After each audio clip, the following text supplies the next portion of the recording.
late afternoon, and the Fishery Protection Squadron is hunting for fishing boats operating illegally in the English Channel. Fishing vessel Warrior Protection Vessel 7, yes sir, that's correct. It is our intention to conduct Today, HMS Severn has been tasked by the Marine Management Organisation to target beam trawlers. They have a Dutch vessel in their sights. We go on board fish vessels in UK waters and enforce UK and EU fisheries law.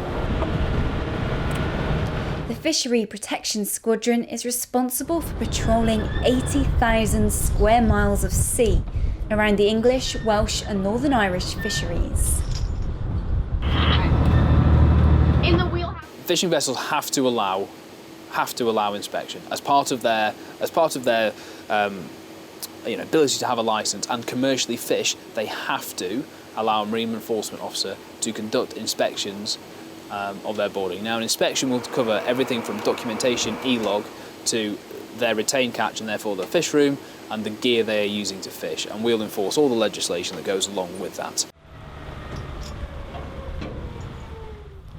American Exchange Officer Lieutenant Angie Violante is the boarding officer. If you have most of the fleet following the rules and a few fishing vessels not following rules, it really hinders the fish boats that go by the book. She's checking the net size matches what the skipper has declared. His average net mesh size must be more than 80 millimetres to allow the smaller fish to escape. 78.7. I went and looked at their starboard net. Everything was completely within limits. Their port net, however, came out smaller than what they were claiming it to be. Having received a verbal warning, skipper's last option is to bring out a brand new net or face being sent back to port. Right. 7, 8. The net doesn't measure to size. The rules are 24 hours fishing, and then you can meet a new net. I know, but The crew's knowledge of the legislation and the boarding procedure and what we can and cannot do actually wasn't correct. So that was the source of part of the tension there, in that what they understood should happen was actually incorrect, and what the boarding officer was doing was correct.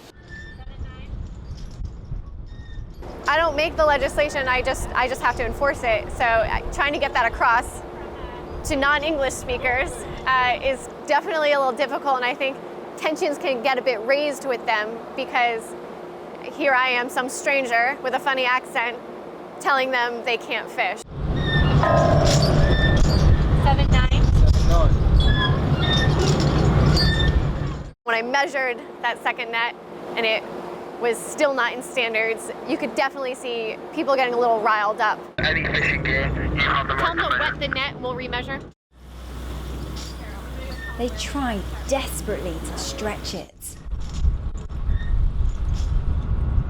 Okay.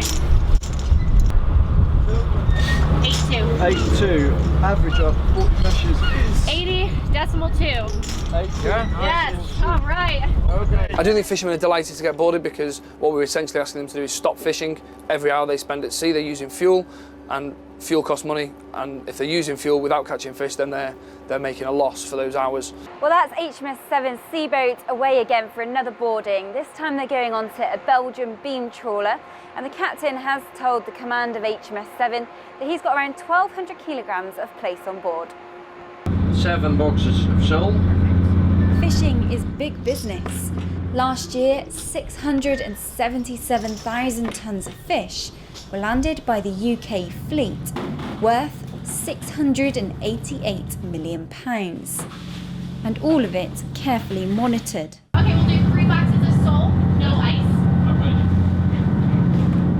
Lieutenant Violante inspects the fish room with her assistant boarding officer. She's checking the species and weight match the declarations.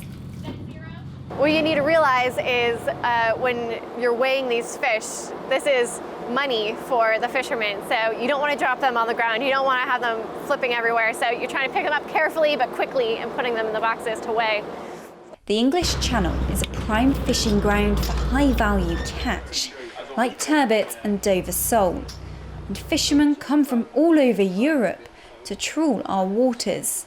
We enforce the legislation to make sure that in 10-15 years' time our children have still got fish finger sandwiches. It's perhaps the lesser known of the Royal Navy's fleet, but the Fishery Protection Squadron is the oldest of the service's frontline squadrons, with an ever-growing importance in the future of Britain's waters. Rebecca Ricks, Forces News, HMS Severn.